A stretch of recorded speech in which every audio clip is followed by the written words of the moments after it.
Hi, I'm Stephen Carson coming at you from St. Louis, Missouri, in these United States. What you see on the background is sunlight hitting my green screen, actual sunlight. See, I'm not a creature of darkness, Richard. I'm not melting when the sun's on me. Um, anyway, old friend. Okay, so I'm going to get right to it. I think I'm going to be able to do a sort of a nice, short, sharp show. Uh, Relevant to current events, but in my usual style, not exactly rank punditry, but something that I think will help us all think about what's going on in a more informed way. And in this case, I think a more morally informed way. That's my perspective on it, but we'll see what you think. I gonna get right to it just to say that we get support for the show through typically very humble $5 a month donations through Subscribestar. That link is in the show notes. I don't mention it enough. We also get some very nice Bitcoin contributions sometimes. So we've got a public wallet out in the video description as well. And oh yeah, real quick on our community. We have a community whose I keep saying our front door is Discord. Discord has got some policy changes going on. I get the feeling that Discord is going to be a less and less friendly place for us. So please do join us through the Discord, and then we'll very quickly teach you how to join the safer part of our community. It's all bridge, so if you're on Discord, you're seeing things. But if you join the safer part, the platform that is controlled by our friends and not our enemies, then if Discord decides to get rid of all political conversation on Discord or something like that, then we wouldn't lose track of you, and we wouldn't want that. So please do jump into the Discord link that you'll see in the video description and join us there. I think we're going to have some things to discuss. Very tempted to do a little rank punditry on a rumor that I heard today, but I will not do that. I'm disciplined. We will, the 3-day rule? We're going to give it time. We'll see what happens. We may have to do an emergency stream if that rumor pans out. But never mind about that. Let's talk about war. Here's what I'm going to do. I'm going to go through an article by Murray Rothbard from 1963. And in it, you can see he's kind of mad at Buckley or provoked by Buckley, William Buckley. Who you might recall, as Paul Gottfried points out, it was the conservatives who first had cancel culture. They were the ones who kicked out Ayn Rand, Murray Rothbard, many others, the John Birch Society, and said that they were all loonies, and that's why they kicked them out, when in fact it was because these folks were not fully signed up for massacring everybody in a nuclear war. You think I'm joking, but wait until we get into this article. There's a fun little footnote I'll make sure to hit. Anyway, what's amazing, I think, as we go through this article, as you'll agree, is how much this article from 1963 does not seem irrelevant, but in fact very relevant to us. And so, with that, let's get into it. Okay. This won't take long. It's not a long article. It's called War, Peace, and the State. As I said, published in April 1963. You can find it, worth mentioning, you can find it in the book Egalitarianism as a Revolt Against Nature. It's a great collection. The title essay itself, of course, is just a must-read. Very much speaks to our age, right? The age of egalitarianism gone insane. But he also has War, Peace, and the State and other... they also put some other pieces like that in there. So also worth your time.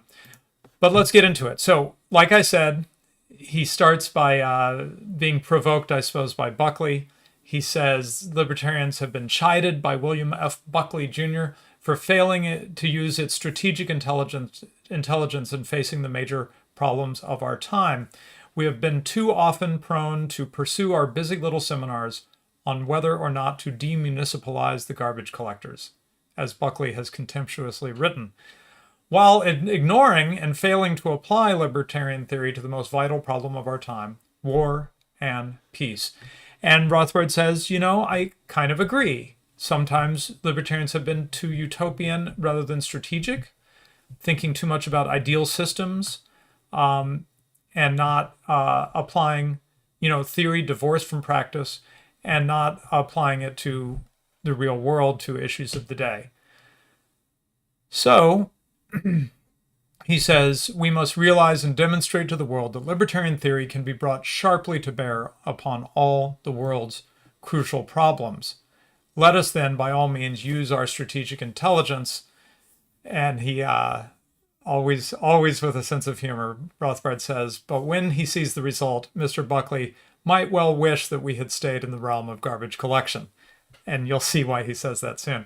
Okay, so let us construct a libertarian theory of war and peace. Now, first of all, from hanging out in various right-wing circles lately, for some people, the word libertarian, I have no idea what they even mean by it. It seems to basically mean some libertine behavior by people I don't like. I don't really know what their experience of libertarians is. It seems like libertarians hurt them as a child or something. I don't know. But to me, having steeped myself for a long time in libertarian thought and even a certain brand of the libertarian community, namely like the Mises Institute circle, those folks, to me, libertarianism is if you needed to say it shorter, you could just say justice or the law. That's really what libertarianism is about. It's not, I'm sorry to say, about mercy. You look to Christianity, I suggest, for that. Libertarianism is about the law, and it's about applying the law consistently. That is all it is. It just says, what would it be like if we applied justice even-handedly, not just to sort of those on the bottom, but justice was applied to the regime, the enforcers of the rulers. So that's really what libertarianism is. It's just about justice. What does justice demand? Now you might say, well, we just don't live in a just world, and even trying to pursue perfect justice is insane. Well, that may be so, but I think sort of first thing to do is figure out what would it look like for things to be just, and then we can figure out how practical it is to move in that direction, right? But if you don't even think about what a just world would look like, then you're just at sea, in my view. So I take libertarian thought very seriously, and I have yet to have anyone explain to me why I shouldn't. They just use the term libertarian as a well, like some people, like leftists, use the word fascist, frankly, just as a word that means bad stuff or something. Okay, so we start from, Rothbard says, the fundamental axiom of libertarian theory: no one may threaten or commit violence or aggress against another man's person or property. Now, obviously, this is not exactly a new idea. The Ten Commandments say, thou shalt not kill, thou shalt not steal. In the rest of the Mosaic Law, it talks about not defrauding. The God loves weights and measures that are correct, and he doesn't like when you cheat people, right? This is libertarianism. It's just sort of that aspect of things, the part that has to do with not stealing, not killing, and not defrauding people, right? Okay, so no violence may be employed against a non-aggressor. That is what justice or libertarian theory would require. And from that, you get everything. Okay. Oh, yeah, he says, we won't, in this paper, we're not going to try to justify this axiom. And he notes that most libertarians, even conservatives, are familiar with this rule and defend it. Like in their day-to-day life, most people I know, even, far right or far left people, don't go around just, stealing from their neighbor and stuff, right? The problem is not so much in arriving at this rule, that you shouldn't steal and kill and so forth. It's fearlessly and consistently pursuing its numerous and often astounding implications. So all the libertarians do is they take the rule of justice and apply it more consistently than others do. Okay, so that's the groundwork. Let's see what insights about war and peace we can get by going in this direction.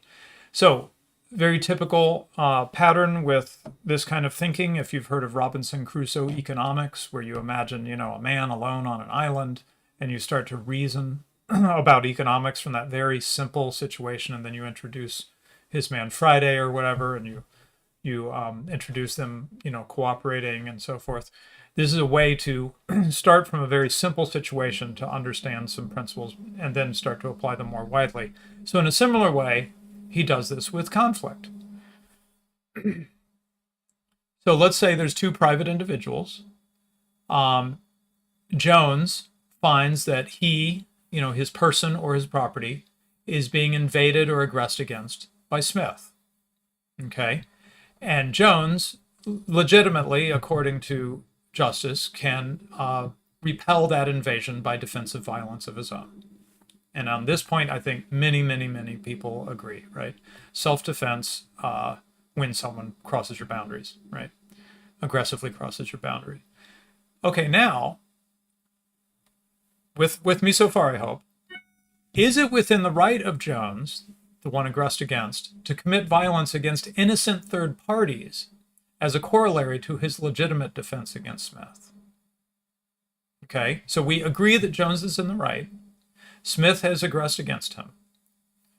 Does it follow then that Jones can now aggress against other people as he does his legitimate defense against Smith? Well, obviously, justice says, or libertarian thought says, no. It is wrong and criminal to violate the property or person of another, even if one is a Robin Hood, or starving, or is doing it to save one's relatives, or is defending oneself against a third man's attack. Now, we may later mitigate the guilt if the criminal comes to trial for punishment because of these circumstances, right? The judge might take it into account. Oh, well, the man was starving and that's why he stole the bread, right? But we cannot evade the judgment that the aggression is still a criminal act.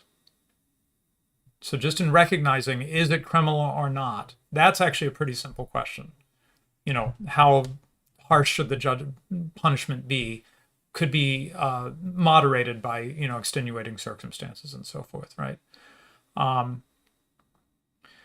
Okay, so by the way, there's nothing new here in what Rothbard's saying.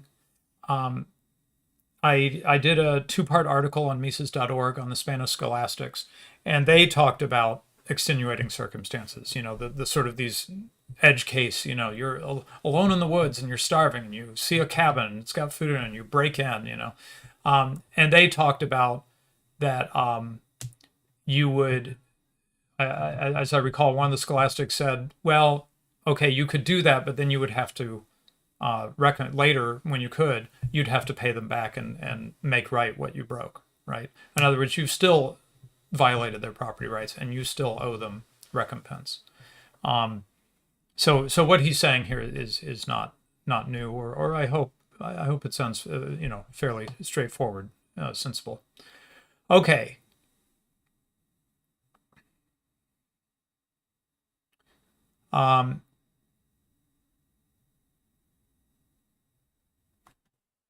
Okay, so if Jones finds his property is being stolen by Smith, he has the right to repel him and try to catch him, put a stop to this, but he has no right to repel him by bombing a building and murdering innocent people, or to catch him by spraying machine gun fire into an innocent crowd. If he does this, he's as much of a criminal aggressor as Smith is, or more, right? I think about, I'm not sure if I'll make anyone mad here, but I think about the horrible crime of 9/11 and the United States response to it, which I understand something like a couple thousand people died, at least on the day of 9/11. I'm sure others died later, but a couple thousand died on that day. In its supposed response, supposedly it had something to do with 9/11, in Afghanistan and later in Iraq, the United States killed many more than those couple thousand that died in 9/11. So that is, we might have all agreed, we probably all did agree, that it was just to respond to that terrorist act on September 11th. But that does not follow that you can kill 1 million people in response to the 2,000 people killed on 9/11, right? Now you've become in turn a criminal. Even if sort of your reason for doing it was just, your response is unjust, right? Okay. So now let's start extending closer to War and Peace. If Smith and a group of henchmen aggress against Jones, and Jones and his bodyguards pursue the Smith gang to their lair, we may cheer Jones on, right? Good. Using your bodyguards and you're pushing back on these people who are aggressing against you, right? This gang. Furthermore, you might contribute to Jones's cause.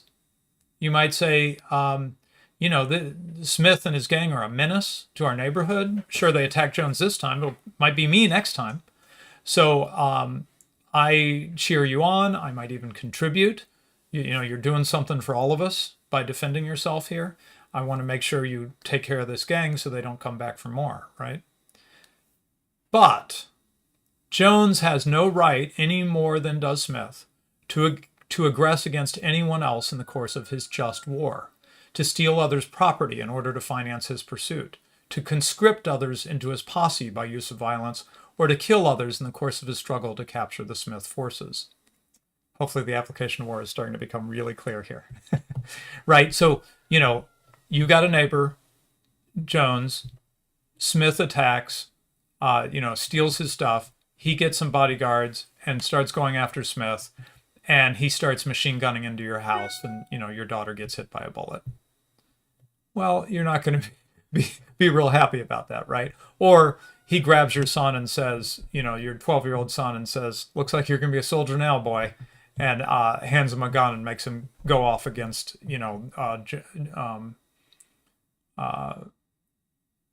Smith's seasoned gang of toughs, right? Then your sympathy for Smith and his cause is going to go down, or at least the way he's prosecuting his cause, right?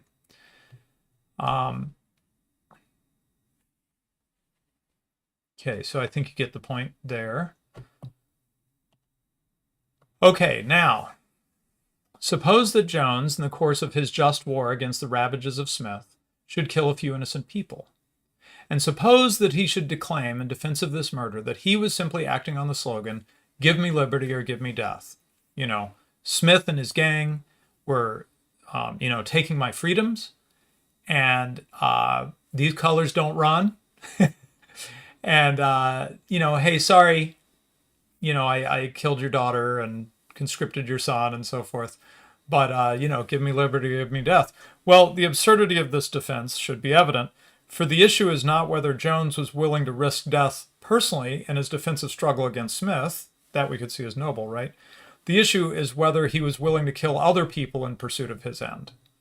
So for Jones was actually acting not in the slogan, give me liberty or give me death, but the slogan, give me liberty or give them death, right?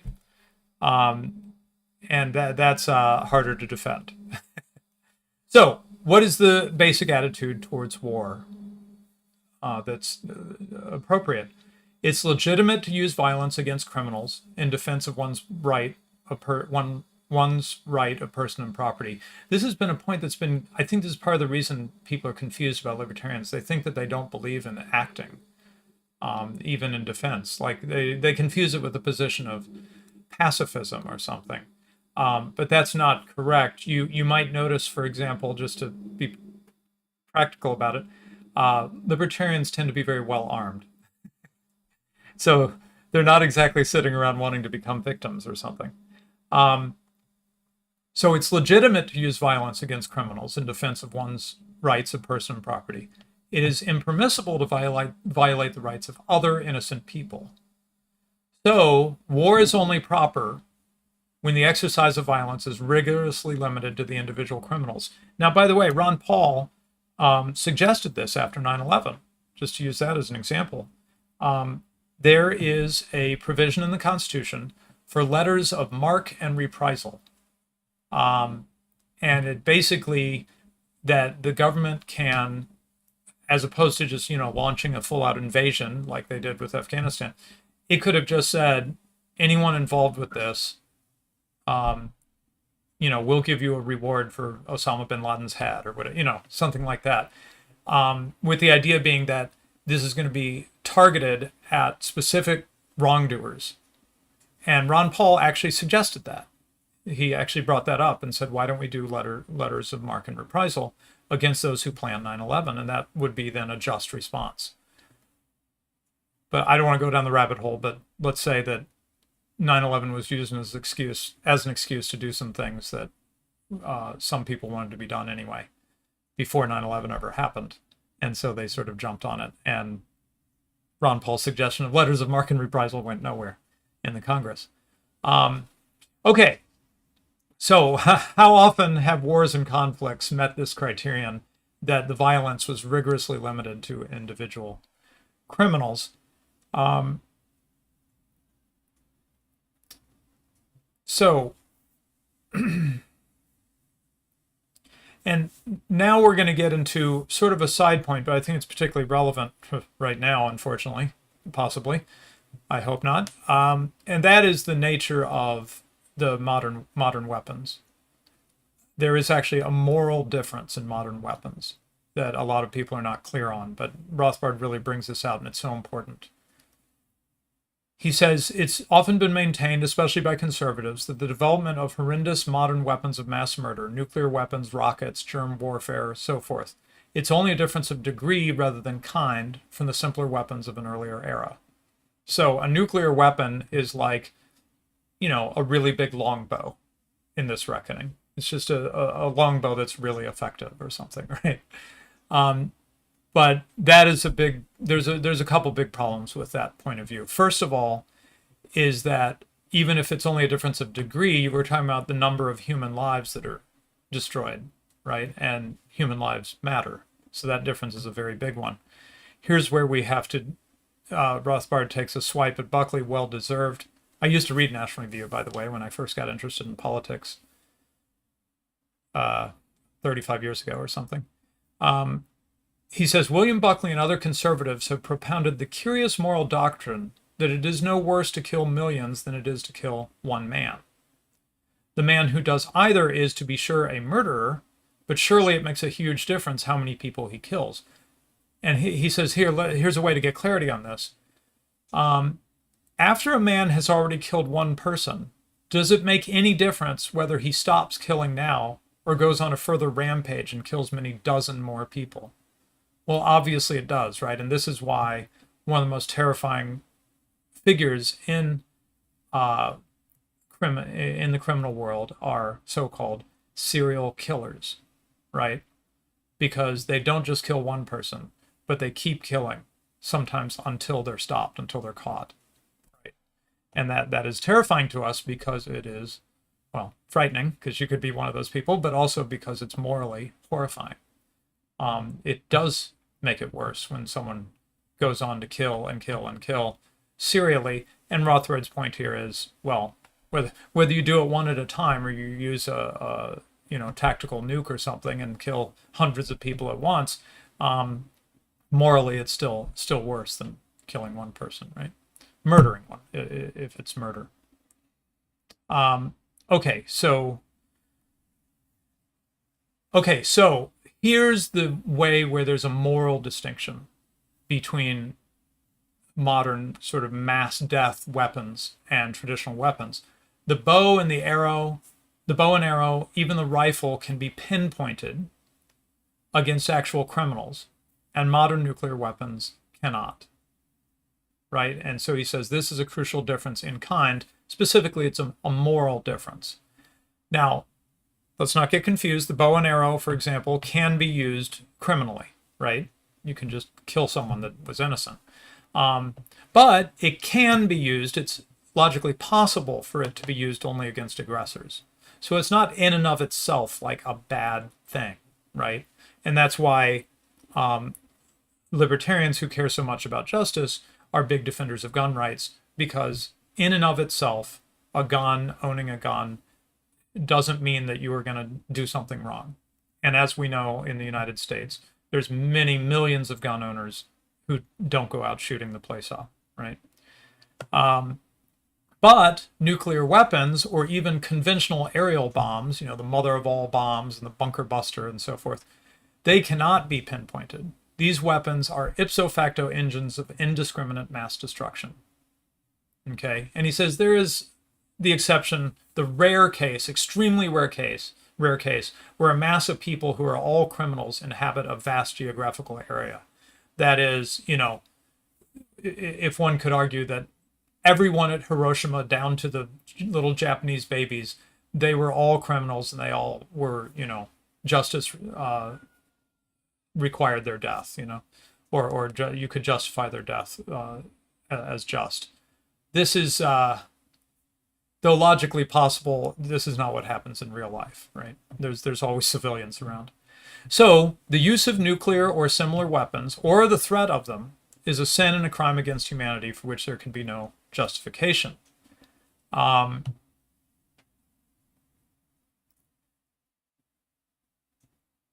So it is precisely the characteristic of modern weapons that they cannot be used selectively, and so they can't be used in a libertarian, or I would just say in a just way, right? So though I've heard many people try to justify them, I would say that the atomic bombing of Hiroshima and Nagasaki were unjust.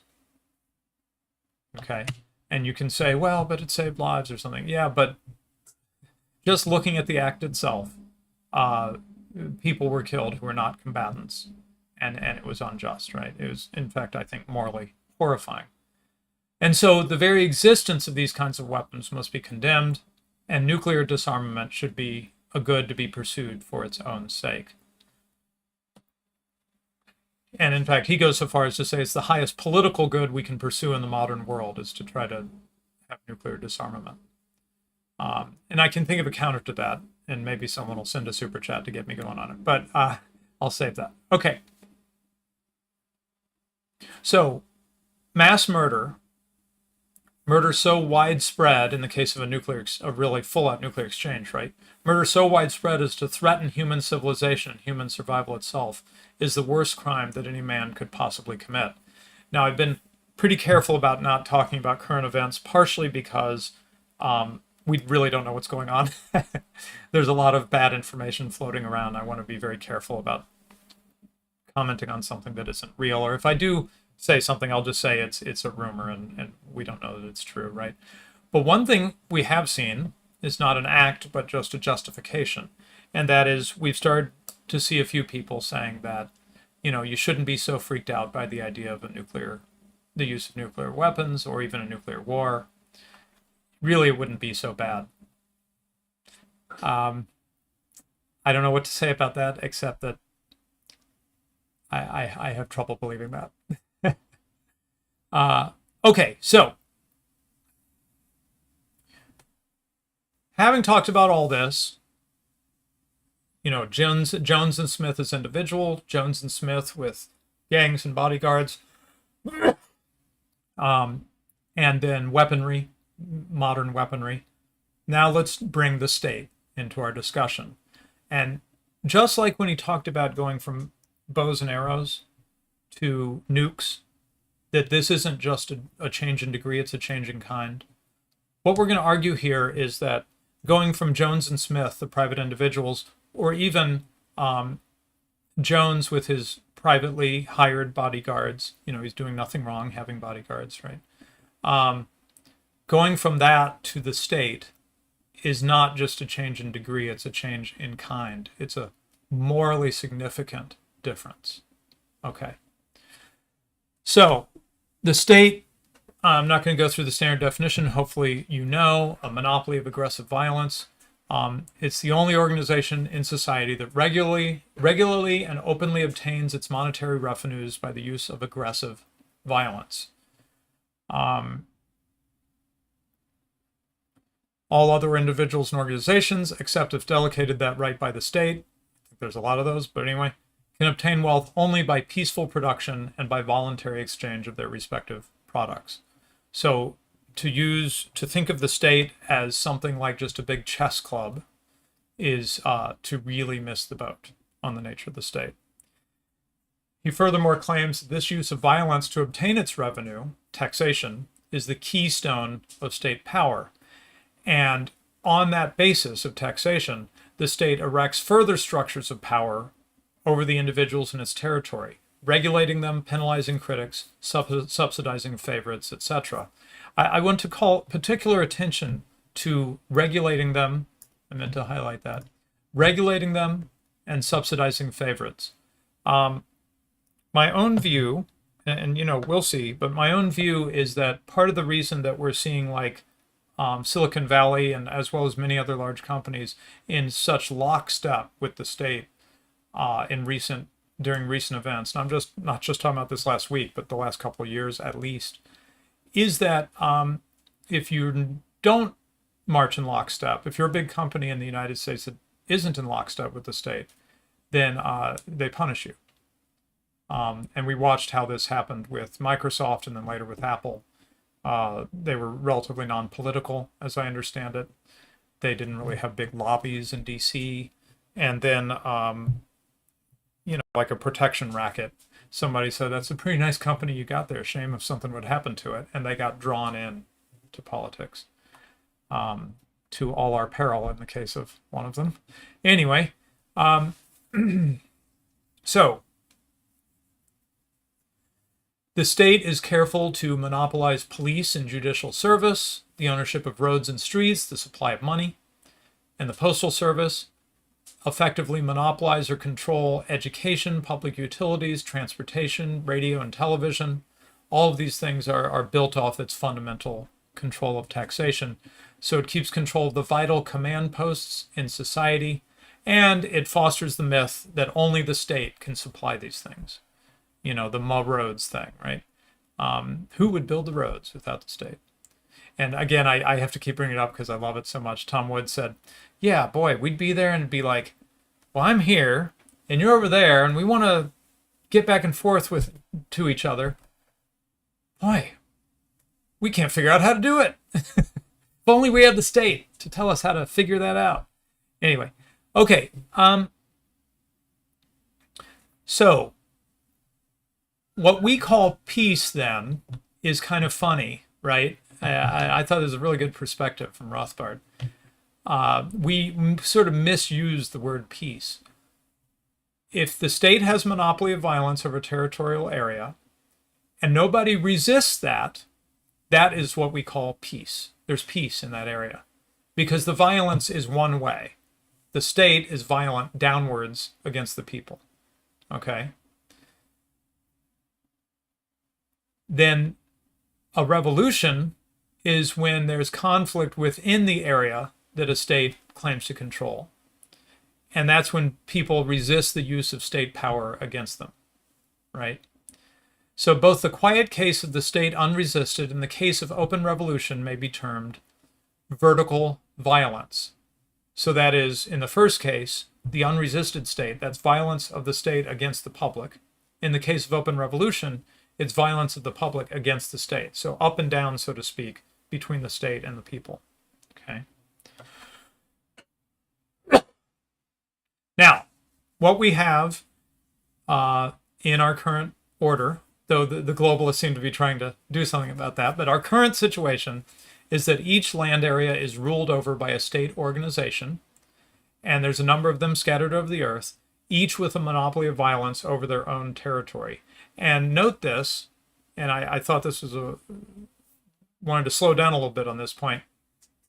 No superstate exists with a monopoly of violence over the entire world. And so a state of anarchy exists between the states, right? Interstate, it's an anarchic order. They don't have a judge to which they can turn. We have the United Nations and the Security Council, but we kind of see how that works, right? And great side note here from Rothbard. He says, it has always been a source of wonder, incidentally, to this writer, how the same conservatives who denounce as lunatic any proposal for eliminating a monopoly of violence over a given territory, and thus leaving private individuals without an overlord, should be equally insistent upon leaving states without an overlord to settle disputes between them. Right? So they're anti-anarchists within the state-controlled territory. But they're pro-anarchism between states. So he says the former is always denounced as crackpot anarchism.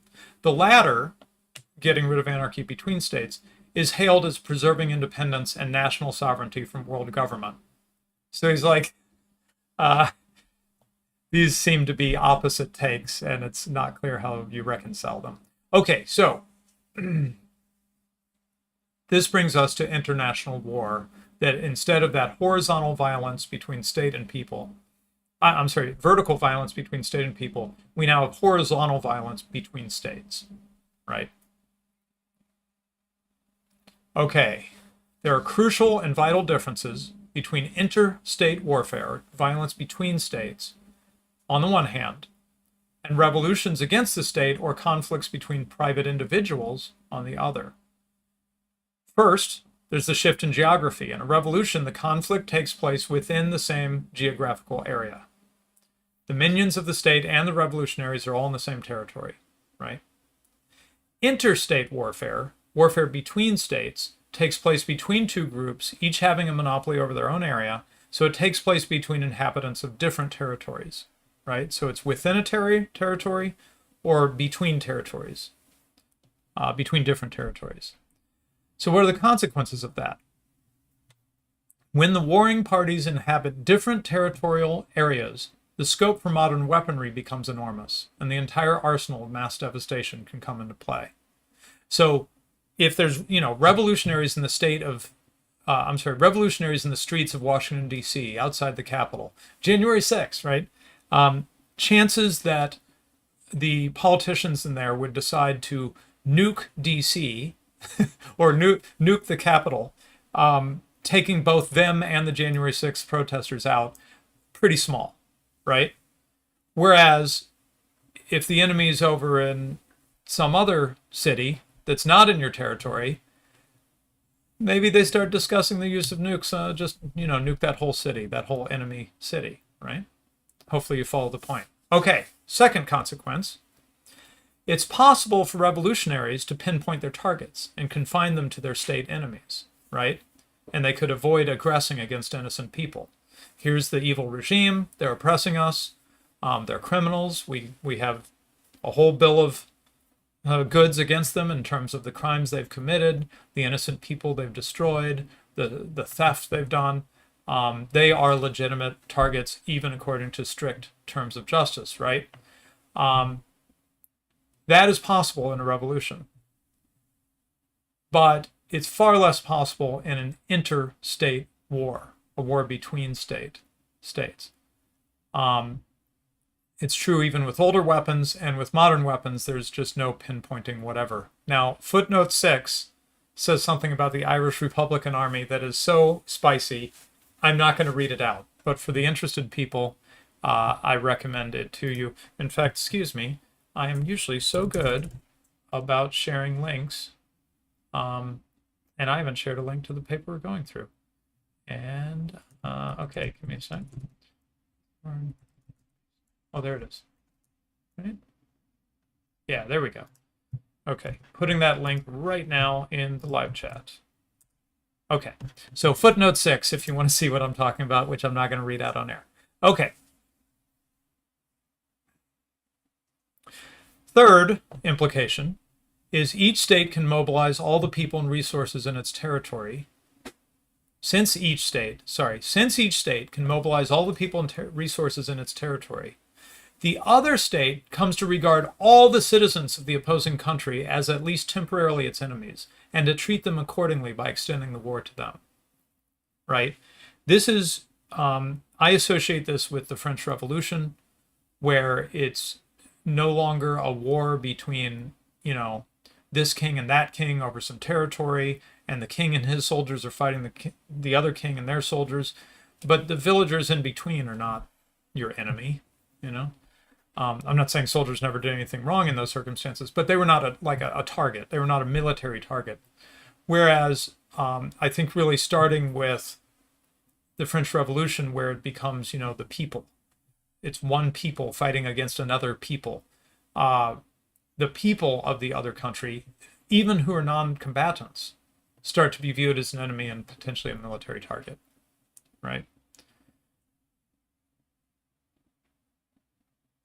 So, the consequences of inter-territorial war make it almost inevitable that interstate war will involve aggression by each side against innocent civilians, the private individuals of the other, right? And against their own civilians, but we'll get to that. So, if one distinct attribute of interstate war is inter-territoriality, another unique attribute stems from the fact that each state lives by taxation over its subjects. So any war against another state involves the increase and extension of taxation and aggression over its own people, right? So when the United States government goes to war, even if I don't agree with what it's doing, I'm going to be taxed. At least in the old days, and they may bring it back someday. They keep the option open. They might take my children from me and send them off to war to potentially be killed, etc. Right? So not only will the state aggress against the citizens of the other state in a state versus state war, they're going to aggress against, my state is going to aggress against me. Okay? State wars can only be waged through aggression against their taxpayer, right? So all state wars involve increased aggression against the state's own taxpayers, and almost all state wars, all in modern warfare, involve the maximum aggression, that is murder, against the innocent civilians ruled by the enemy state. On the other hand, revolutions tend to generally be financed voluntarily and may pinpoint their violence to the state rulers. So he's more sympathetic to the idea, at least, that a revolution can conceivably be conducted in a just manner. Whereas modern state versus state wars, it's almost impossible for them to be done in a just way. So while some revolutions and some private conflicts may be legitimate, state wars are always to be condemned. Okay.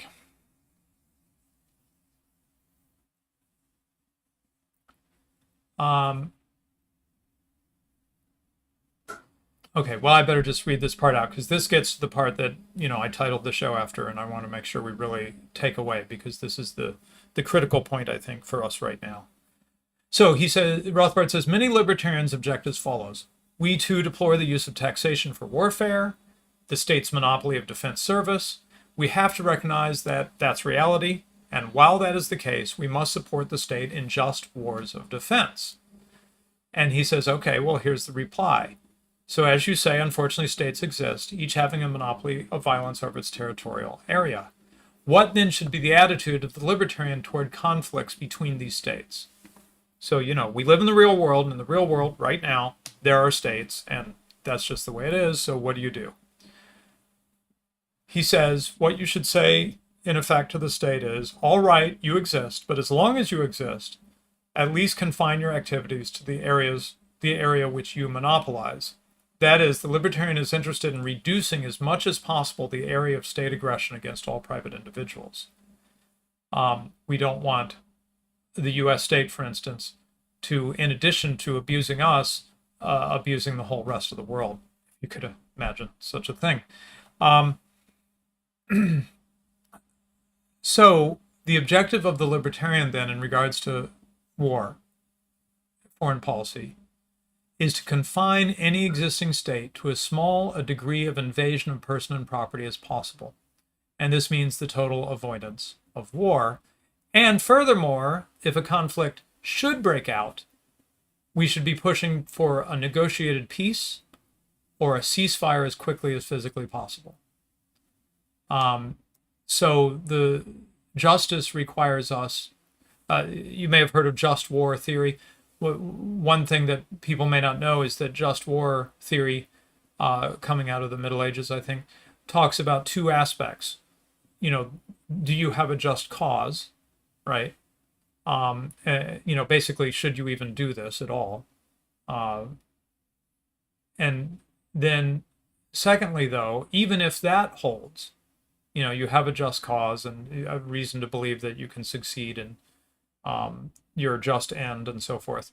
Even if that holds, do you prosecute it justly?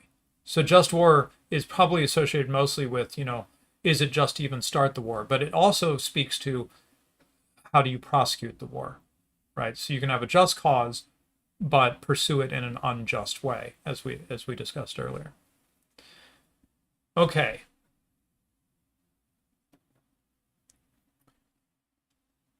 Now, here he brings up an interesting case, which is, I think, particularly relevant because I believe this is how certain empires have tended to grow, especially empires that grew in sort of there were sort of commercial empires, you could say, or driven by commerce.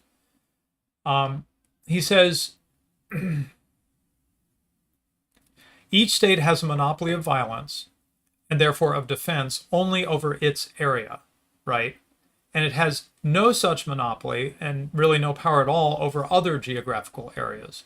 So if an inhabitant of country A should move to or invest in country B, we must argue that he thereby takes his chances with the state monopolist of country B.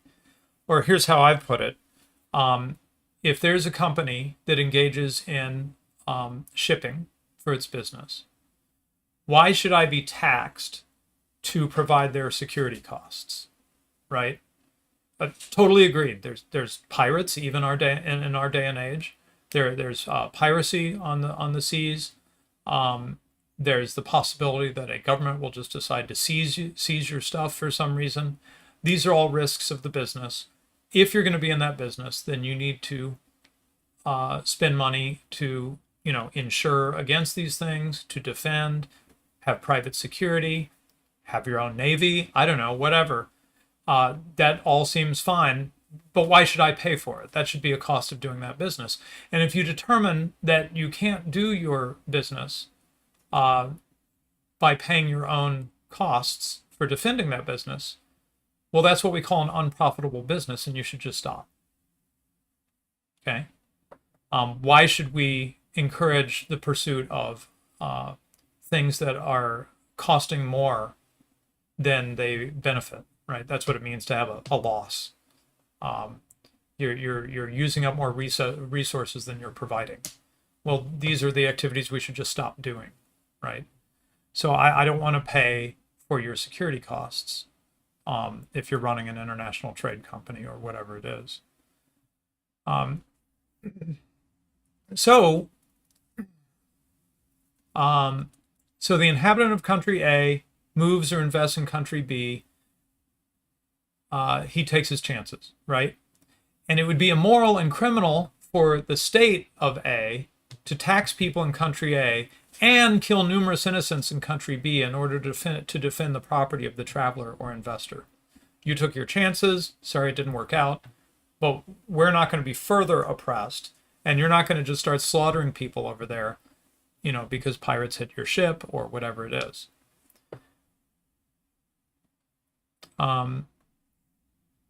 Okay, footnote I wanted to share. There's another consideration which applies rather to domestic defense within a state's territory. The less the state can successfully defend the inhabitants of its area against attack by criminals, the more these inhabitants may come to learn the inefficiency of state operations, and the more they will turn to non-state methods of defense.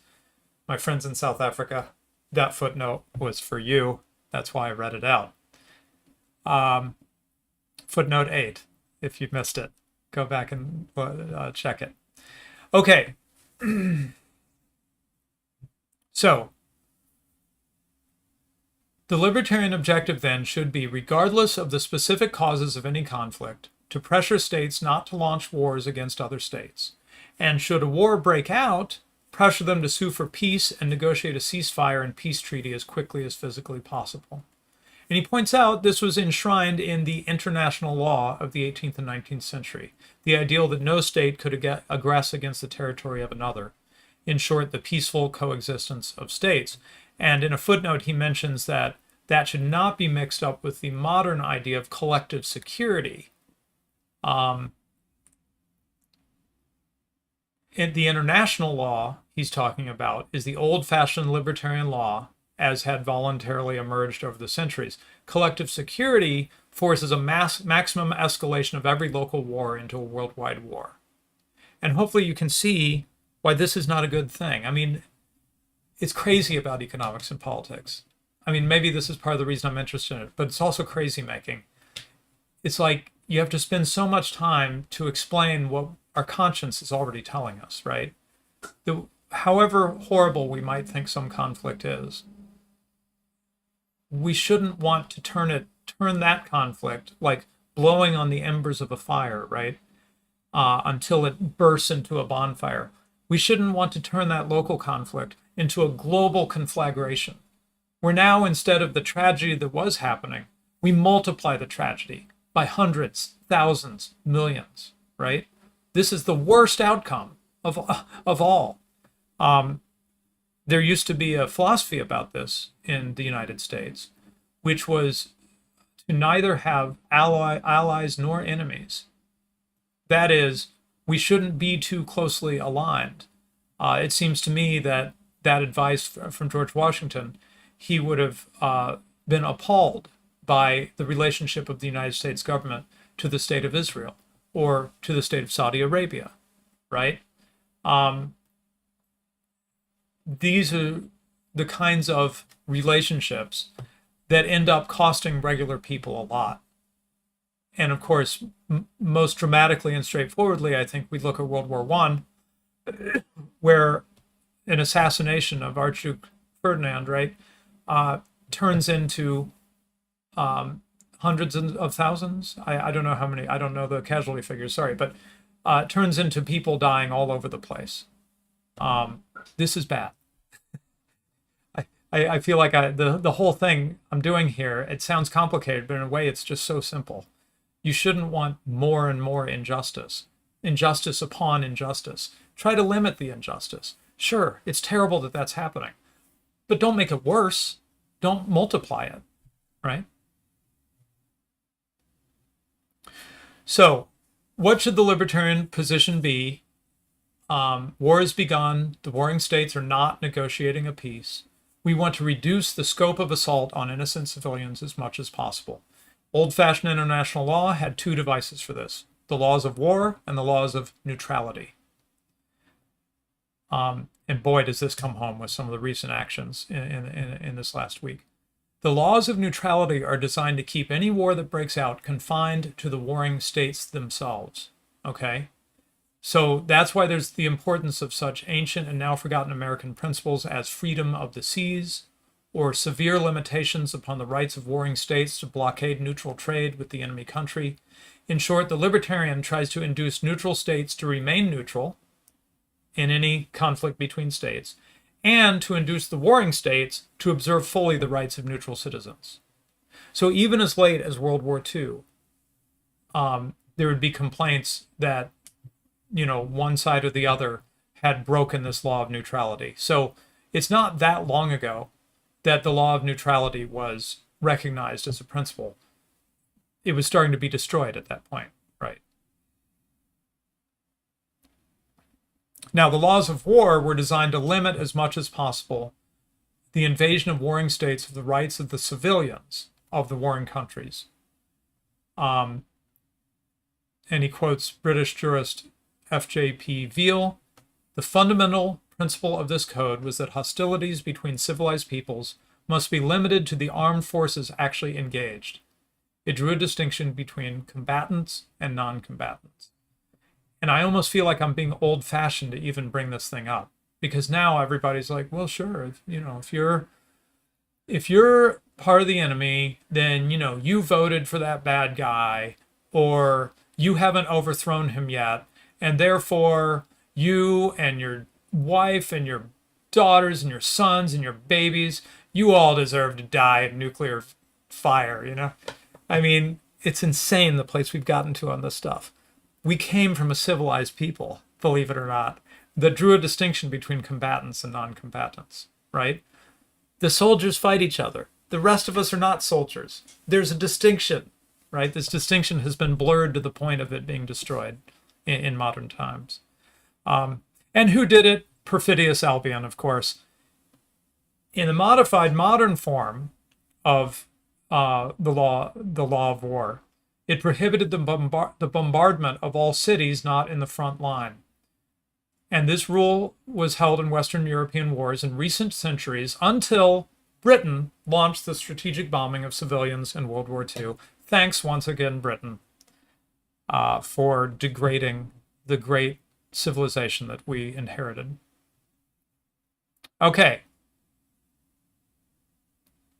So, yeah, he says now the entire concept of the law of war is scarcely remembered, and the very nature of nuclear war rests on the annihilation of civilians, right?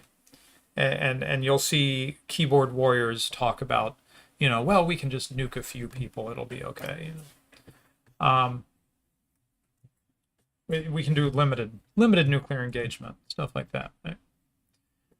Okay, now, in condemning all wars regardless of motive, the libertarian knows that there may well be varying degrees of guilt among states for any specific war, right? So this isn't, you don't have to lose the insight that I think, the realist schools of international relations give you, for example. I think that's been very helpful in understanding the current situation personally. Nevertheless, the overriding consideration is the condemnation of any state participation in war. So we want to exert pressure on all states not to start a war, to stop one that has begun, to reduce the scope of any persisting war and injuring civilians of either side or no side. I think it's to the credit of, I'm not a Catholic, but it's to the credit of the popes that in general, when there's a war, they see if they can help to broker peace and try to bring an end to the killing as quickly as possible. That is what we should all be hoping for, right? Now, this is an interesting one. A neglected corollary to the libertarian policy of peaceful coexistence of states is the rigorous abstention from any foreign aid. That is, you want a policy of non-intervention between states. Why? Well, any aid given by state A to state B increases tax aggression against the people of country A. So when the United States, for example, gives a ton of money to the number one and number two recipients of foreign aid, that's Israel and Egypt, by the way, I'm paying for that. And why am I being aggressed against? So that they can hand money to their buddies in the Middle East or whatever. That's not just. Further, foreign aid aggravates the suppression by state B of its own people. And by the way, this is not just theory. This is really played out in reality. When the foreign aid goes over, as you'll notice, it tends to go to a state. So that money flowing to Egypt, for example, from the United States government, isn't handed out to beggars in the streets of Cairo, right? It goes to the government, the state government of Egypt, which relatively empowers that state versus its people. So foreign aid, in practice, and I wish I could remember the name, but there's a fellow, a British fellow who particularly was good on this issue of foreign aid. Chat, help me if you know who I'm talking about. Foreign aid is particularly associated with corruption, with enabling like gangster states to stay in power.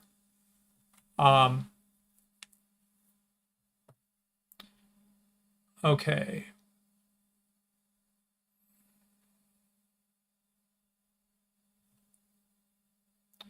Okay, so then that brings us to the problem of imperialism, which is defined as the aggression by state A over the people of country B and the subsequent maintenance of this foreign rule. He says that revolution by the people of B against the imperial rule of A is legitimate, provided again that revolutionary fire be directed only against the oppressors, the ones who have been acting criminally. It's often been maintained, even by libertarians, that Western imperialism over undeveloped countries should be supported because it's more watchful of property rights than any successor native government would be. He makes an interesting point here. I've forgotten about this. It's good to go back over these things. The person making this argument, he says, begins his focus at the wrong end, at the alleged benefit of imperialism to the native. He should, on the contrary, concentrate first on the Western taxpayer, who is mulcted and burdened to pay for the wars of conquest, and then for the maintenance of the imperial bureaucracy. So on this ground alone, we could condemn opposition. And then he has a footnote. This is the part that I thought was so fascinating. 2 other points he says about Western imperialism. First, its rule is not nearly so liberal or benevolent as many libertarians like to believe. The only property rights respected are those of the Europeans. The natives find their best land stolen from them by the imperialists and their labor coerced by violence into working the vast landed estates acquired by this theft. We've seen that pattern historically quite a bit with European imperialism. Another myth holds that the gunboat diplomacy of the turn of the century was a libertarian action in defense of the property rights of Western investors in backward countries. But what gets overlooked about that is that the bulk of gunboat moves were in defense not of private investments, but of Western holders of government bonds. So the Western powers coerced the smaller governments into taxing their people in order to pay off foreign bondholders. And that's where the gunboat diplomacy came in. There's a rabbit hole I'm tempted to go down, but I won't, having to do with the secession of the colonies from Great Britain. But anyway, okay, almost done here. So, if libertarians oppose war, does that mean that there can be no change? That means if we followed this rule, would we consign the world to a permanent freezing of unjust regimes, right? And he says certainly not. So let's suppose that the hypothetical state of Moldavia has attacked Ruritania and annexed the western part of Ruritania, okay? The Western Ruritanians now long to be reunited with their Ruritanian brethren. How can they achieve this? There could be negotiation, okay? But let's say that doesn't work. Another alternative is the people within Moldavia can put pressure on their government to abandon the conquest because it's unjust. But let's say that doesn't work. Well, what then? He says, we must still maintain the illegitimacy of Ruritania's mounting a war against Moldavia. This is radical stuff here. He says, what are the legitimate routes? Revolutionary uprising by the oppressed Western Ruritanian people, and aid by private Ruritanian groups, or for that matter, by friends of the cause, to the Western rebels, either in the forms of equipment or volunteer personnel. So again, he sees a way that you can pursue these things justly because they're targeted, they're voluntary, and you're not adding oppression upon oppression. You know, you're not trying to solve oppression by adding more oppression to it.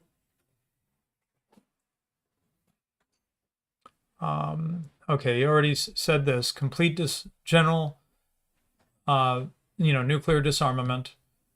Okay, and then we're going to wrap up with a few observations. Okay. Yeah, we cannot leave our topic without saying at least a word about the domestic tyranny that is the inevitable accompaniment of war. The great Randolph Bourne realized that war is the health of the state. It is in war that the state really comes into its own, swelling in power, in number, in pride, in absolute dominion over the economy and the society. Society becomes a herd, seeking to kill its alleged enemies, rooting out and suppressing all dissent from the official war effort, happily betraying truth for the supposed public interest. Let's see if that feels familiar. This reminds me of something that my friend Morgoth just posted today, and I wanted to share it with you. Here, wait a second. Okay. I shared it on my own Telegram, which I recommend following. Here's what he said. Liberal democracy always seems to be at war with something. War on Russian misinformation, war on hate speech, war on racism, war on climate change denial, war on terrorism, war on Islamophobia, war on xenophobia, war on anti-Semitism, war on the far right, war on populism, war on COVID, war on anti-vaxxers, war on transphobes or homophobes. He didn't even mention the war on drugs. Why are there so many wars all the time? Why not just, campaign for reducing drug use or something? It's a war on drugs, right? Well, because of this observation, right? War is the health of the state. The state likes it when everybody unites behind the state and seeks out people who disagree and denounces them, right? And they'd like it if we would do that for all their campaigns, not just an actual military war, but also for, whatever, their war on racism or whatever. Right. So the root myth that enables the state to wax fat off war is the canard that war is a defense by the state of its subjects. The facts, of course, are precisely the reverse. And this, I think, this point in particular helps us understand something I've been hearing, again, a rumor, but if it's true, I think this helps us understand why this could be so. Let's explain it, and then I'll come back to the present application. If war is the health of the state, it is also its greatest danger. A state can only die by defeat in war or by revolution. So, in war, the state frantically mobilizes the people to fight for it against another state, under the pretext that it is fighting for them. And this should not be surprising. We see it in other walks of life. So, which categories of crime does the state pursue and punish most intensely? Those against private citizens or those against itself, right? The gravest crimes for the state are not invasions of person and property. It's not when little old me gets hurt, right? But dangers to the state. So, for example, treason, desertion of a soldier to the enemy, failure to register for the draft, conspiracy to overthrow the government. These, the state doesn't mess around, right? Whereas murder, just an individual gets murdered by someone else, it's pursued haphazardly unless the victim happens to be, a policeman or a chief of state or something like that. Failure to pay a private debt is, if anything, almost encouraged. But income tax evasion is, they'll throw you in jail for years. Like Peter Schiff's father, who died in jail, I believe, because he wasn't paying tax. Counterfeiting the state's money is pursued more relentlessly than forging private checks. All this evidence demonstrates that the state is far more interested in preserving its own power than in defending the rights of private citizens. I try very hard, I think I've messed up a little bit in this stream, I try very hard to not adopt the framing that we all tend to use, which is to say we when referring to the state. The state is not we. The state is something else. I am not part of the state. I don't want to be part of the state. I've turned down offers to be part of it. So I heard a rumor that people trying, again, fog of war, this could be totally wrong. I apologize if just even mentioning the rumor is incorrect. But heard a rumor that people fleeing Ukraine, because they don't want to be in the middle of a war zone, right? People fleeing Ukraine were being apprehended or even shot because the government of the Ukraine has said that you've got to stay, okay, for whatever reasons. Well, this seems a little bit strange, right? If the point of the government is to defend its people, to defend the Ukrainian people, shooting them for fleeing or thinking they're fleeing or whatever, that doesn't seem to fit with that, right? Okay, but when you see it this way, that in the war, it's the state defending itself and it wants to use you to defend it. The state is not defending you. You are defending the state. Someone suggested that people were being used, academic agent, suggested that people were being used as like human shields for the state. Yes, exactly. We are there for it from the point of view of the state, right? It is not there for us. I think that's a much more realist view and helps us understand some things that might otherwise be puzzling that we see. And then finally, he gives a quick note about conscription, which is not as much of an issue in the West. I don't know that there's a draft that's active in the West, but I understand that there's conscription going on in the Ukraine, for example, right now. And he says, Rothbard says, of all the ways in which war aggrandizes the state, this is perhaps the most flagrant and most despotic. And then he talks about what's done to you when you're drafted, basically, when you're conscripted. And that this is not expanding your liberty, shall we say. And he says, can any conceivable foreign state do anything worse to the drafted soldier than what his army is now doing for his alleged benefit? Who is there, O Lord, to defend him against his defenders? I thought that was a nice ending on that. Okay, so that's war, peace, and the state. There's a number of insights I was hoping you'd take away from it. The state is out to defend itself, to keep itself going, or, the people in power, to keep them in power. And in a war situation, it will gladly sacrifice citizens to save the state, rather than the other way around. And I think we see that having played out quite a bit in the horrible 20th century. Furthermore, the theme I picked for the thumbnail, keep wars small, right? The people howling to get involved, why aren't we marching off to war? Why isn't all of the world getting involved in this war? This is not a good thing, right? This means heaping injustice upon injustice, as I said. We should pressure to keep wars small. We should pressure for negotiated peace. We should push against the horrible notion, which I associate with the 20th century, of unconditional surrender. Unconditional surrender means, the state will fight to the last one of us or the last one of them or whatever, right? And it's horribly unjust and destructive. Instead, we should argue for coming to terms and not being so sort of black and white in our thinking. This is, the new Hitler of the day, and this new Hitler of the day, Manuel Noriega, as I like to say, as an example I like to use, he was called a Hitler. This new Hitler of the day, he cannot be given anything. We cannot negotiate with evil.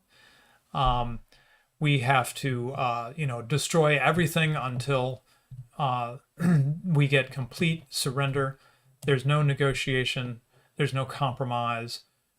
Well, this is not something we should be signing up for, right? I mean, this is terrible. Okay, so I'm going to see if there's any comments. I know I sort of rocked through that paper. And I think I've just got, oh, none. Okay. No super chats or anything, I don't think.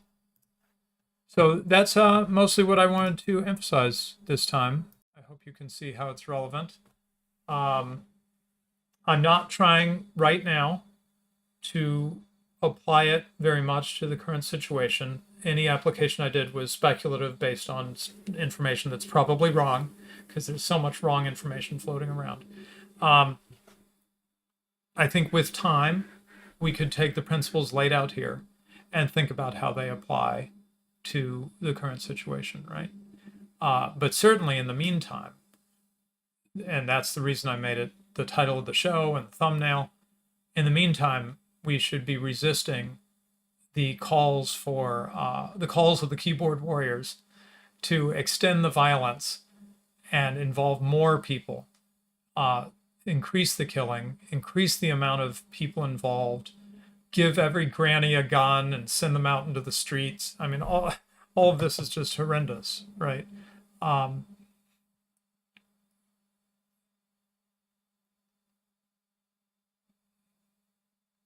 Yeah, so I think that's mostly what I wanted to say. Okay, well, that's all for now. I don't know that I have a plan for next time. I can say, I will give just this hint. My wife and I were inspired by the event we attended. You might have caught our stream just after the event last week, discussing about it. And so I do hope to host on my channel Mrs. Radlib stream at least once a month. We've got one coming on birth in a couple weeks, and she's hot to cover some other topics, having had some great conversations with people. Chris Raposo, thanks Chris, says, thanks for this. First time in a long time I've had to listen live. I'll admit I never understood libertarianism, but this was great. Good. Thanks for giving it a listen. I just ask for people to have an open mind. Oh, and Lady of Shalat says, babushkas and supermodels will save the day. Yeah. Yeah, and I really loved the response of some of my friends. I think Academic Agent, maybe Binary Surfer as well, saying, you know, it's not it's not a wonderful, heroic, beautiful thing to take an untrained person, stick a gun in their hand, and send them out against trained troops with top flight gear, right? That's sending people to a slaughter, and there's nothing glorious about that. The people who are doing that, encouraging that, are the ones who are really in the wrong, right? Okay, so good. I think seeing some positive responses. I hope it was, you know, Rothbard's Anatomy of the State and War, Peace, and the State. They're both really short pieces. Anatomy of the State's not much longer than this, I don't think. It's certainly not book length. Those, I think, are just essential. And once you see the state this way, I think not only are you seeing, not only will you not forget it, but I think you're seeing the state in a way that is more true and more accurate. And what do I mean by that? I mean, leaving moral stuff aside, that you can predict what you can predict and be less confused by what the state does. Like with my example of a state, you know, shooting its own citizens who it's supposedly trying to protect. This makes no sense if you accept the textbook model that the state is there to protect us. If you understand what Rothbard points out, that in a war situation, the state is primarily concerned about protecting itself, then this sort of thing doesn't confuse you at all. In fact, you kind of expect it, right? And most notably, when you see it accurately like that, then I think you can resist it, right? And put pressure on them and point out that it's wrong. You know, what you're doing is wrong. Call it out for what it is and not be part of the war fever, right? That has people advocating horrendous crimes. I've seen some horrible things from people, and I know it's just keyboard warriors, right? But even so, just that people are using their imagination in some of the ways I've seen, it's really disgusting. and so we should, through this lens of justice, I think we can see the world more truly, more accurately, and call out evil, right? Okay, thanks. We will probably talk more about the current situation as things clear up, but it is not the purpose of my channel to do rank punditry.